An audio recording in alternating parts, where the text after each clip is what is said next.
Hello, hello, hello! Azeroth's friendliest advertisers are back in action. Everlook Broadcasting Co. is here to make sure you never miss out on the latest and greatest. Let's roll those ads! Listen up, warriors of the Horde. The Axe Grinder's Forge is where real weapons are born. Feel the heat, smell the sweat, and taste the power as our blacksmiths craft weapons worthy of a true orc. Swing them with pride on the battlefield and know the satisfaction of cutting through enemies like butter. Unearth your style with Undercity Crypt Couture, where fashion is to die for. Almost quite literally. From bone-chilling formal wear to decayed casual attire, we've got your fashion needs covered. Elegance never looked so undead. And remember, our garments come with a hint of the plague, ensuring you'll be the death of the fashion scene. Greetings, pyromaniacs of Azeroth! Zapple's got a new obsession, fireworks. I figured why not combine explosions with art. I crafted a masterpiece called the Goblin Glitter Storm. It's like a firework volcano. Safety tip, best to watch it from a distance. A very, very long distance.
paths of Ysera's dreamways.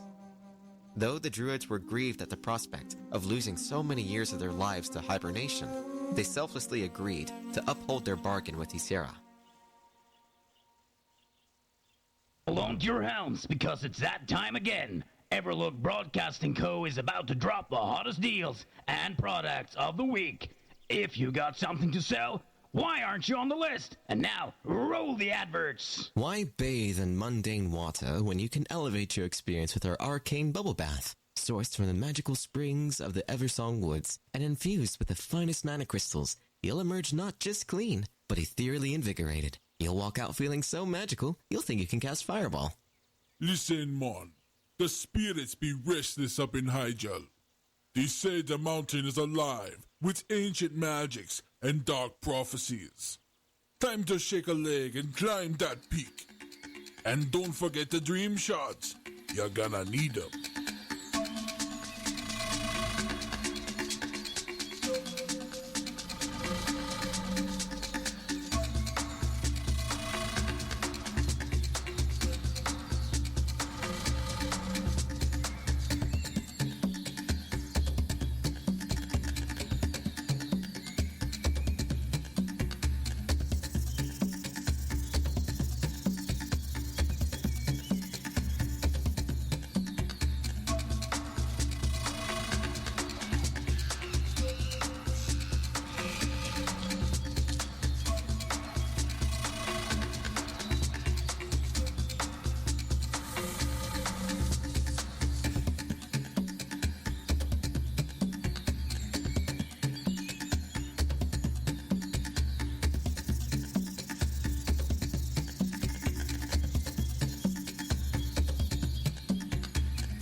The Alliance of Lordaeron, Foundation of Honor. Lord Lothar rallied the remnants of Azeroth's armies after their defeat at Stormwind Keep and then launched a massive exodus across the sea to the northern kingdom of Lordaeron, convinced that the Horde would overcome all of humanity if left unchecked. The leaders of the 7 human nations met and agreed to unite in what would become known as the Alliance of Lordaeron. For the first time in nearly 3,000 years, the disparate nations of Arathor were once again united under a common banner.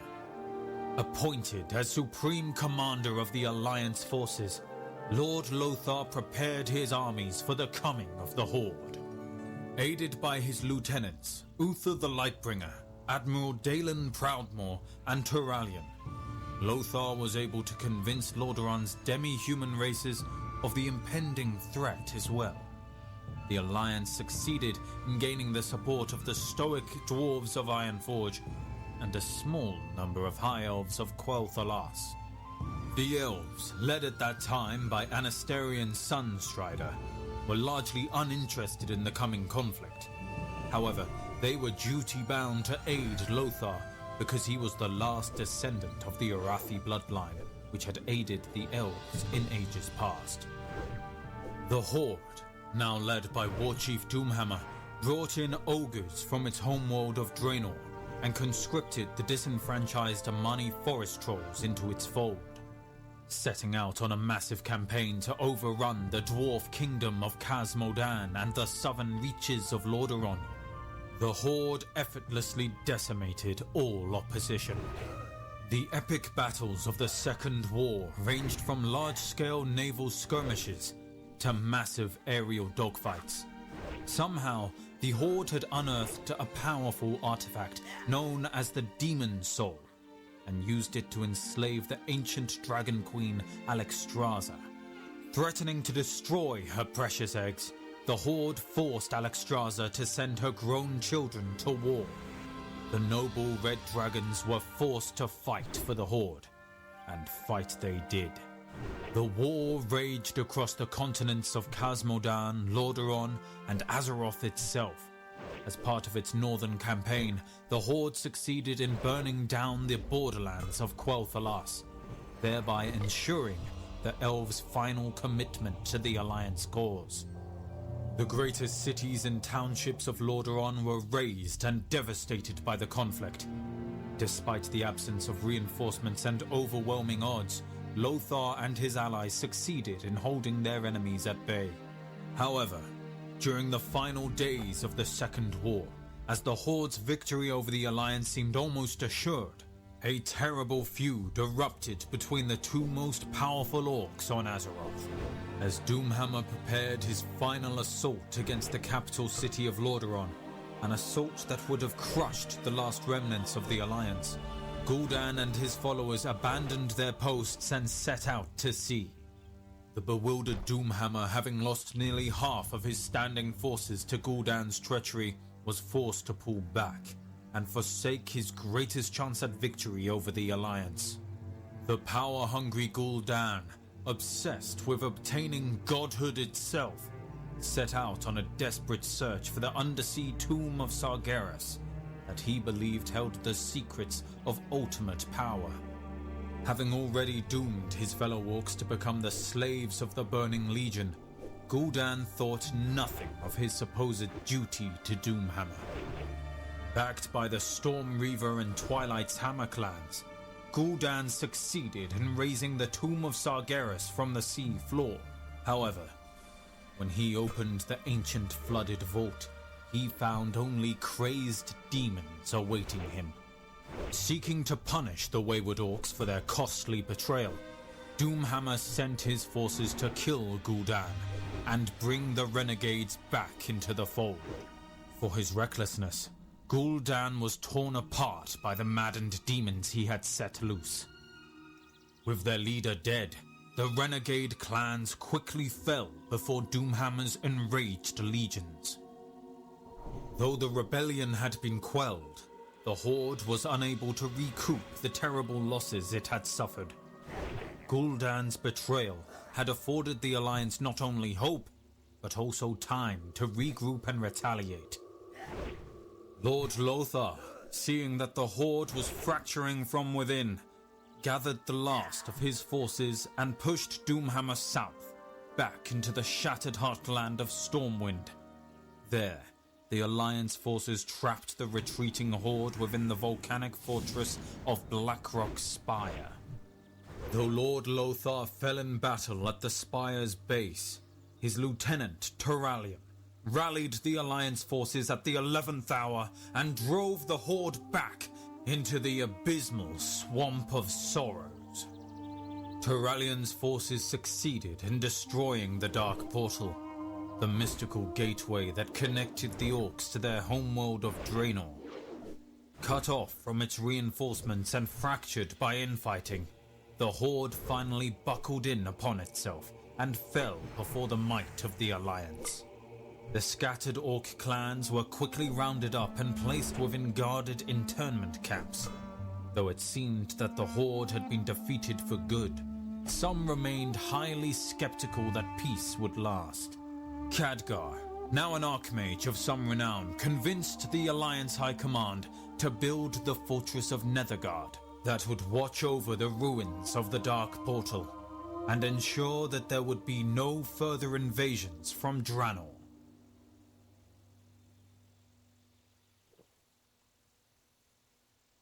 Where goblins spin and night elves sing, Everlook is a broadcasting king.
Rise of the Blood Elves. Exile for my people. At this time, the undead scourge had essentially transformed Lordaeron and Quel'Thalas into the toxic Plague Lands. There were only a few pockets of Alliance resistance forces left. One such group, consisting primarily of High Elves, was led by the last of the Sunstrider dynasty, Prince Kael'thas. Kael, an accomplished wizard himself, grew wary of the failing alliance.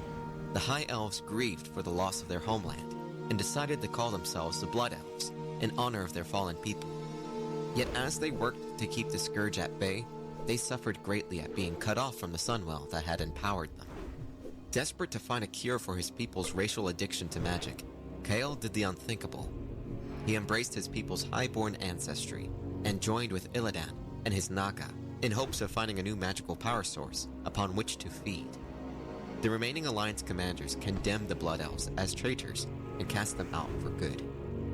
With no place left to go, Kael and his Blood Elves followed Lady Vashj to Outland to help contest the Warden, Maiev, who had recaptured Illidan. With the combined Naga and Blood Elf forces, they managed to defeat Maiev and free Illidan from her grasp. Based in Outland, Illidan gathered his forces for a second strike against the Lich King and his fortress of Icecrown. Concerned about Worgen prowling in the night? Fear not. Visit Apothecary Alden in Elwyn Forest for the Worgen-proof elixir. Stay protected and enjoy a peaceful night's sleep this Hallow's End. Get yours before the full moon rises. Looking to add a bit of sparkle to your Hollow's End? We've got glowing geodes for ghouls and goblins alike. Those beautiful crystals light up the night and make for the perfect dwarven decoration. Get yours now, and let's light up the mountains. Hail, fellow Forsaken. Looking for a Hallow's End to remember? Visit the Banshee's Bazaar for all your necromantic novelties. From cursed candles to ghostly garments, our wares will leave you positively petrified. Join us, and let's haunt this Hallow's End together.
Exile of the High Elves, embracing the sun. As the centuries passed, the Night Elves' new society grew strong and expanded throughout the budding forest that they came to call Ashenvale. Many of the creatures and species that were abundant before the Great Sundering, such as furbolgs and quillboars, reappeared and flourished in the land. Under the Druids' benevolent leadership, the Night Elves enjoyed an era of unprecedented peace and tranquility under the stars. However, many of the original Highborn survivors grew restless. Like Illidan before them, they fell victim to the withdrawal that came from the loss of their coveted magics. They were tempted to tap the energies of the Well of Eternity and exult in their magical practices. Dathramar, the brash, outspoken leader of the Highborn, began to mock the Druids publicly, calling them cowards for refusing to wield the magic that he said was theirs by right. Malfurion and the Druids dismissed Dathramar's arguments and warned the Highborn that any use of magic would be punishable by death. In an insolent and ill-fated attempt to convince the Druids to recede their law, Dathramar and his followers unleashed a terrible magical storm upon Ashenvale. The Druids could not bring themselves to put any of their kin to death, so they decided to exile the reckless Highborn from their lands. Dathramar and his followers, glad to be rid of their conservative cousins at last, boarded a number of specially crafted ships and set sail upon the seas. Though none of them knew what awaited them beyond the waters of the raging maelstrom, they were eager to establish their own homeland, where they could practice their coveted magics with impunity. The Highborn, or Queldore, as Ashada had named them in ages past, would eventually set shore upon the eastern land men would call Lordaeron. They planned to build their own magical kingdom, Quel'Thalas, and reject the Night Elves' precepts of moon worship and nocturnal activity. Forever after, they would embrace the sun and be known only as the High Elves.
charge of the Dragonflights, Protector's origin. Satisfied that the small world had been ordered and the work was done, the Titans prepared to leave Azeroth. However, before they departed, they charged the greatest species of the world with the task of watching over Kalimdor, lest any force should threaten its perfect tranquility. In that age, there were many Dragonflights. Yet, there were 5 flights that held dominion over their brethren. It was these 5 flights that the Titans chose to shepherd the budding world. The greatest members of the Pantheon imbued a portion of the powers upon each of the flights' leaders. These majestic dragons, as listed below, became known as the Great Aspects, or the Dragon Aspects. Amon'Thul, the High Father of the Pantheon, bestowed a portion of his cosmic power upon the massive bronze dragon, Nozdormu. The High Father empowered Nozdormu to guard time itself and police the ever-spinning pathways of fate and destiny. The stoic, honorable Nozdormu became known as the Timeless One. Ionar, the Titan king of all life, gave portions of her power to the Red Leviathan, Alexstrasza. Ever after, Alexstrasza was known as Life-Binding, and she worked to safeguard all living creatures within the world. Due to her supreme wisdom and limitless compassion for all living things, Alexstrasza was crowned the Dragon Queen and given dominion over her kind. Ionar also blessed Alexstrasza's younger sister, the lithe green dragon Ysara, with a portion of nature's influence. Ysara fell into an eternal trance, bound to the waking dream of creation. Known as the Dreamer, she would watch over the growing wilds of the world from her verdant realm, the Emerald Dream. Norgannon, the Titan lore keeper and master magician, granted the blue dragon Malygos a portion of his vast power. From then on, Malygos would be known as the Spellweaver, the guardian of magic and hidden arcana. Khazgoroth, the Titan Shaper and Forger of the World, bestowed some of his vast power upon the mighty black worm Neltharion. The great-hearted Neltharion, known afterwards as the Earth Warder, was given dominion over the earth and the deep places of the world. He embodied the strength of the world and served as Alexstrasza's greatest supporter. Thus empowered, the 5 aspects were charged with the world's defense in the Titans' absence. With the dragons prepared to safeguard their creation, the Titans left Azeroth behind forever. Unfortunately, it was only a matter of time before Sargeras learned of the newborn world's existence. Ahoy, savvy spenders! Zappo here, your goblin guide through the labyrinth of fantastic deals. We got a treasure trove of products to explore. Ready, set, let's embark on this shopping adventure! Salutations, seekers of knowledge. The Arcane Wonders Academy invites you to unlock the secrets of the arcane arts. Our distinguished instructors will guide you in harnessing the power of magic, just as we have done for generations. Join us and embrace your destiny as a master. Student of the arcane.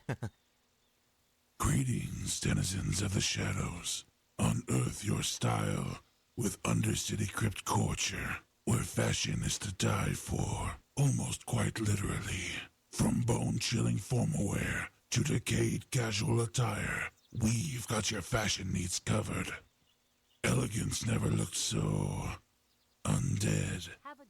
And remember, our garments come with a hint of the plague, ensuring you'll be the death of the fashion scene.